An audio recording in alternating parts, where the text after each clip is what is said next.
In this video, we're going to run through all of the new features included in Zoho WorkDrive 5.0. A lot of these have just dropped recently and are going to be rolling out to accounts soon. These are centered all around workflow automation, new controls, security and access restrictions, and then a slew of new AI functionality that is baked directly into WorkDrive. So before I jump in, I do want to ask, if you find the video useful, please be sure to like and subscribe down below. Let me know your favorite out of these lists down there in a comment, and head on over to Zenatta.com and click on book a meeting if you'd like to talk about how we can help with your Zoho install. Alrighty, so with that, let us jump on in. So here we've got the full write-up for Zoho WorkDrive 5.0. This is a long read. They said it's an 18-minute read. There are a bunch of updates kind of rolling out with this. Again, these are going to organize kind of into some AI tools, some automation tools, and then some security and profile and access control tools.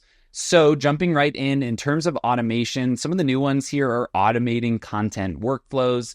Really what this looks like is if something is uploaded or approved or reviewed, right, those can actually trigger automated workflows that are going to notify, run custom functions, kind of manage workflow steps. For some clients, we've done this already using things like Zoho Flow. When a file is uploaded to a particular folder, you could always trigger automations with Zoho Flow. But here, now we can actually come in and set up a workflow based on particular steps. So a lot of these look like they're going to be centered around reviews and approvals, or a combination of both, right? So we can actually go in and say, hey, we need to go and get these people to review. They're going to be notified. They're going to be able to come in and actually leave comments, notes, kind of work through those processes.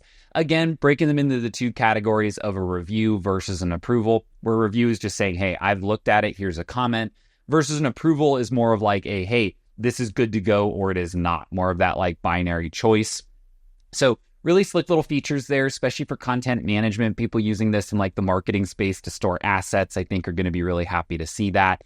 Jumping into data security, there's a lot in this section. I would recommend checking out the full read, but we're going to go through them just kind of one by one here. Some I'll go over quickly, some will take a little more time on. First is they now have a proper DLP policy inside of WorkDrive. That is a data loss prevention policy. Essentially what this means is you can set these up to run automatically or manually, where different types of sensitive information can be automatically flagged and categorized appropriately. Again, it's going to do it automatically in some cases. So if we see here inside of this little image that they have, something like a social security card, which again, be really careful storing these in any type of tool, but it can actually see, hey, you know what? This is an SSN. It's automatically identified it as confidential. In addition, I can always come in and manually say that something is confidential, sensitive, related to medical information, right? Just to make sure that things like this can't be exported, or that you've at least at minimum flagged them so that you can manage them appropriately. So again, if you're doing anything that relies on this type of confidential information, this is going to be a big improvement for you to be able to flag and manage it appropriately. Another big one here, it sounds minor, but in the way that people really use WorkDrive, it really does show up. So enforcing folder level access inside of a team folder. So what this means is historically, you've kind of done most of your permission and access control settings at a team folder level. This can cause issues because the way that most people set it up, it ends up meaning that somebody who has view access to a team folder can see everything inside of that team folder. What this ends up meaning is that, let's say you have a marketing team, you might end up with 3 or 4 different team folders for marketing, just so that you can split out the different users that have access to those folders, right? You might have like a marketing admin, marketing content, marketing scheduling, these different subgroupings just to give people different permission. So now you can actually do is within a given folder, inside of a team folder, you can say that particular users should not have access to that, right? So again, you kind of think about putting these two things together. You might have like an HR team folder, but within that, a folder is actually going to store some of these personal documents about employees, for example. Well, while you might have a lot of people who need access to the HR folder, this specific subgroup maybe should only be accessed by a handful of people. So you can kind of put these two things together and make sure that people don't have access to things that they shouldn't. They've also added some security around digital assets via watermarking. So on any particular image, PDF, etc., you can now easily come in, upload a watermark image, and then set it up to apply. Gives you some options around like the rotation, the opacity, the size. So again, just a nice little watermarking tool if it is relevant for you. Now, getting into some of the external sharing settings, you now have much more control over external file sharing. What this means is that inside of your admin settings, you've always had this master toggle to say, can my team share this externally in general? Now what you can do is get a little bit more granular and say, hey, they need to do it in certain ways, or you can't just do a shared link. You actually have to do an invite and have that person log in. So again, just getting a little bit more granular and detailed about how external sharing should be allowed inside of your organization. Tying into that, you can also set up whitelist domains. So let's say that you want to allow external file sharing, but only to a certain group of like approved partners or vendors or clients who you know. You can actually set up certain whitelist email domains either by address or by domain as a whole, and those people will actually be enabled for this external sharing. Lastly, as you actually have done a lot of this sharing, what you'll find is that you might have a variety of different people with different accesses to various folders, files, and the content within them. You can now much more easily come in and revoke those share permissions in bulk. So let's say that you're no longer doing business with a certain partner. Back in the day, you'd have to try to figure out, okay, what are all these different files that I've shared to this email address or to this email domain?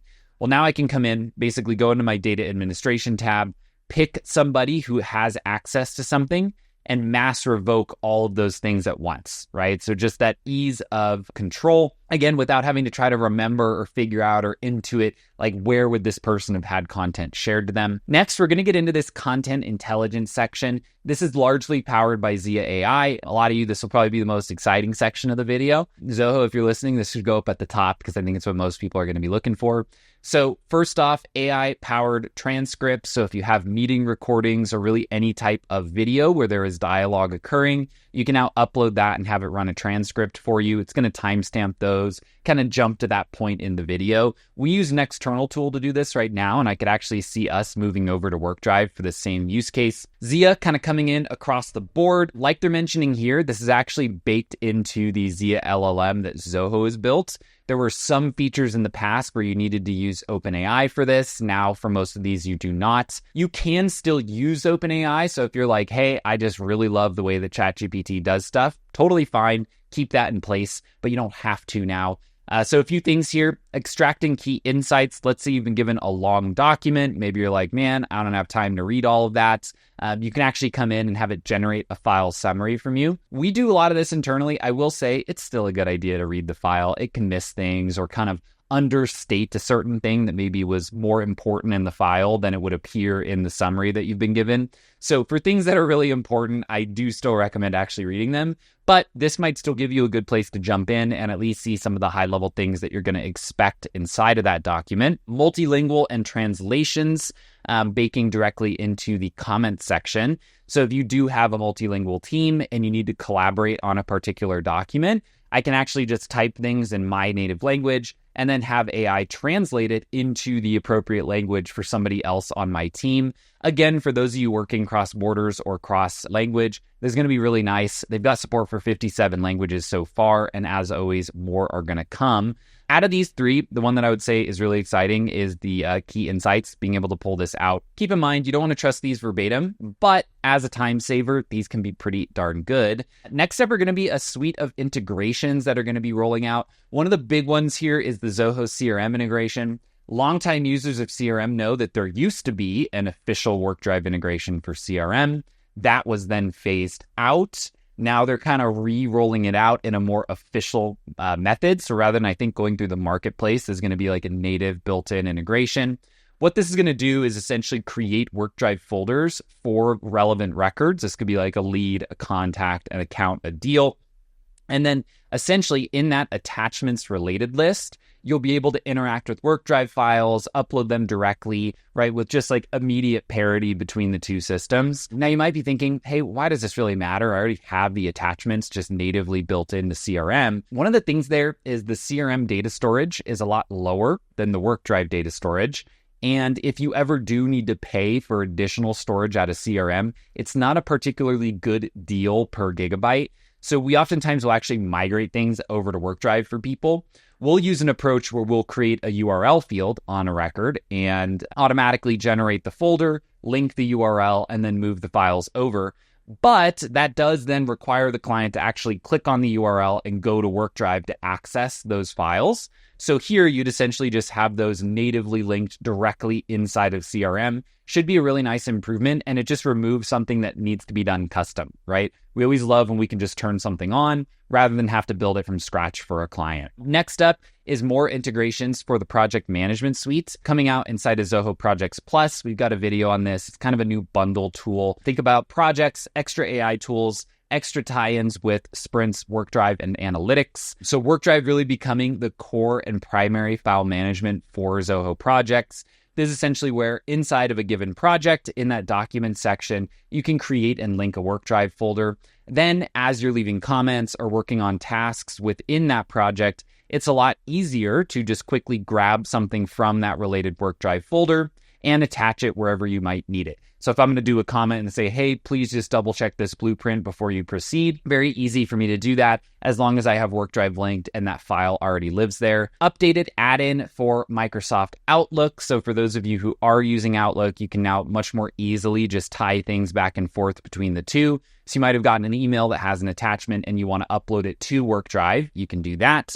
Or if you're sending out an email and you want to include an attachment from WorkDrive, you can do that as well. So just kind of a nice little tie in there for Outlook. Next section here is going to be the productivity. I did tell you, I warned you in advance. It's a long article. They've been really busy over here. So in the productivity section, we've got things around version management. So one of the things inside of WorkDrive is you can actually create different versions of a file, but it's been a bit opaque at like where all of those live and how to manage them nicely. So here you now have much more specific and granular settings around version retention. So if you do want to say, hey, I want to keep all versions forever, or I can say, give me the last 5 versions, but I never need to go further back than that. Again, this is something that just kind of helps with data storage limits if you are bumping into those, or keeps things clean if there's something that was like removed that shouldn't be visible anymore. Again, you'll know that that will phase out of the version history eventually. Same thing here when it gets into versions. Coming in and removing previous versions is much more easy now. So inside of a file, I can go into those file properties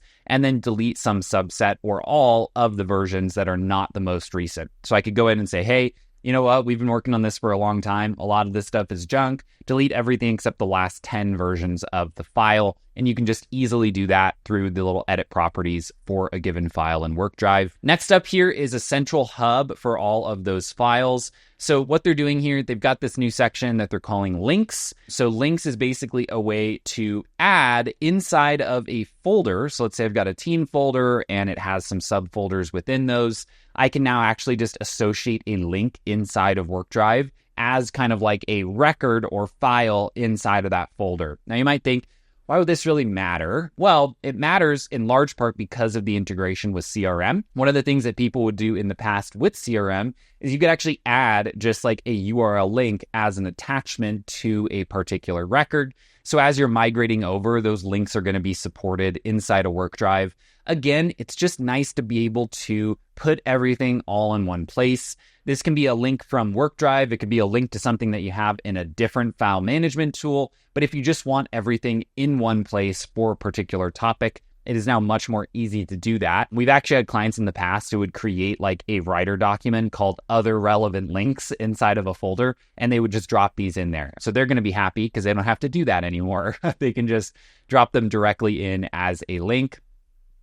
Next up is going to be collaborating without boundaries. So this is essentially enabling edit support for non-Zoho users. The way that we end up using WorkDrive is always with our clients, and so they are essentially going to be a Zoho user. There have been issues in the past around allowing edit access for people that are not a Zoho user at all, like no Zoho account on file.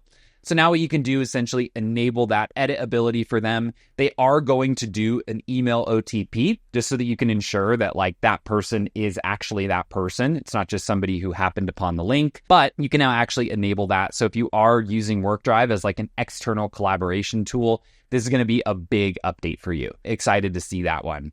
Next up here, again, something that I could definitely imagine us using internally is an image editor and annotator directly built into Zoho WorkDrive.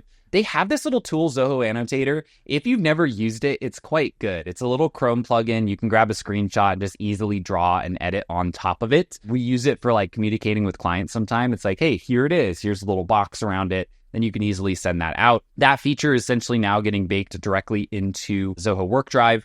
So if I do have a particular file and I want to make some quick edits to it, this is telling me to get to the point. That's good timing. You can do overlays in text. So if you want to make a snide comment to a YouTube person reviewing your blog, you can easily do that using the annotator tool. Next one here is index view. So this is just a new way to navigate and interact with your particular folders. So as you can see here, if you have a particular file, you can essentially right click on it, add it as an index view, and then now you can preview it much more completely without having to click in all the way to that particular file. So then once you've added a handful of things to the index view, if you switch into that, all of them are going to be shown like this one by one. This is something where I could definitely imagine if we're able to enable this via API, certain file folders are going to look great like this, especially if you're like sharing something externally to a client, like maybe when you win a deal in CRM, you create some set of like onboarding files and share them a link to WorkDrive. If you can set those up in index view and they can just kind of natively scroll and interact with them without having to click in, go back, click in, go back. Not something I actually see in a lot of other file management tools, at least to my knowledge, and something that I could actually imagine using. Next one here is WorkDrive connecting to desktops. So again, WorkDrive TrueSync, we love this thing. It essentially is a way to sync all your files locally to the desktop. This is just something that has existed for a while, and they made some additional improvements and updates to it just in terms of the UI and how you actually interact with this tool. So overall, again, just kind of as a final summary here, new AI tools, better search and discovery, automated workflows and improved integrations, a whole slew of updates to data security and compliance, big changes to how external collaboration works in terms of how you can do it and how you can stop doing it with that bulk removal tool. And then next up, I know a big one for them is going to be more analytics and insights into how people are engaging with the platform. So do keep an eye on that. I know that's a big priority for them. Overall, great suite of updates here. I'm really excited. We kind of went all in on WorkDrive a little while back, and most of our clients do actually end up making that change. Great tool, ton of features. I see a lot more development happening on this than I do on things like Google Drive. That basically just is what it is, and it always has been. So well worth keeping an eye on this. If this is one of those applications that you've thought about moving to and maybe just haven't pulled the trigger, I'd be interested to hear, like, are any of these the type of things that would move you over the line? So make sure to leave a comment and let me know. I'm just always curious because there's always the things that I think are cool, but those might be different than what you would focus in on with this type of update. So I think that's going to wrap up here for today. As always, we appreciate if you like and subscribe down below. Like I mentioned, leave a comment with what gets you excited about these round of updates. My name is Tyler Colt, and I will see you next time.